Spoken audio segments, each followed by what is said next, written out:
കഴിഞ്ഞ കുറച്ച് കാലങ്ങളായി ആത്മീയ ഗുരുക്കന്മാരുടെ അല്ലെങ്കിൽ ബാബമാരുടെ അപാരമായ സമ്പത്ത് ശേഖരം വാർത്തകളിൽ ഇടം പിടിക്കാറുണ്ട്.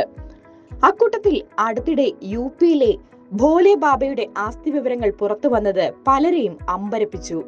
കാരണം റിപ്പോർട്ടുകൾ പ്രകാരം അദ്ദേഹത്തിന് 100 കോടിയിലധികം രൂപയുടെ സമ്പത്തുണ്ടെന്നായിരുന്നു വിവരങ്ങൾ. സ്വത്ത് വിവരങ്ങളും ആസ്തിയുമൊക്കെ ഇപ്പോൾ ആർക്കും പഴയതുപോലെ രഹസ്യമാക്കി വെക്കാൻ പറ്റില്ല, പ്രത്യേകിച്ചും ഇത്തരം ആത്മീയ ഗുരുക്കൾക്ക്.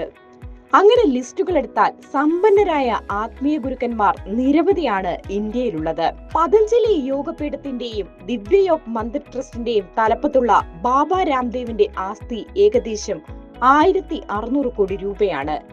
ഇഷ ഫൗണ്ടേഷന്റെ സ്ഥാപകനായ സദ്ഗുരു ജഗ്ഗി വാസുദേവിന്റെ ആസ്തി 18 കോടി രൂപയാണ്. ആർട്ട് ഓഫ് ലിവിംഗ് ഫൗണ്ടേഷന്റെ സ്ഥാപകനായ ശ്രീ രവിശങ്കറിന് ഏകദേശം 1000 കോടി രൂപയാണ് ആസ്തിയുള്ളത്. ഏറ്റവും മുന്നിൽ നിൽക്കുന്നയാൾ സ്വാമി നിത്യാനന്ദയാണ്. ആഗോളതലത്തിൽ ക്ഷേത്രങ്ങളും ഗുരുകുലങ്ങളും ആശ്രമങ്ങളും നടത്തുന്ന നിത്യാനന്ദ ധ്യാനപീഠത്തിന്റെ സ്ഥാപകനാണ് അദ്ദേഹം.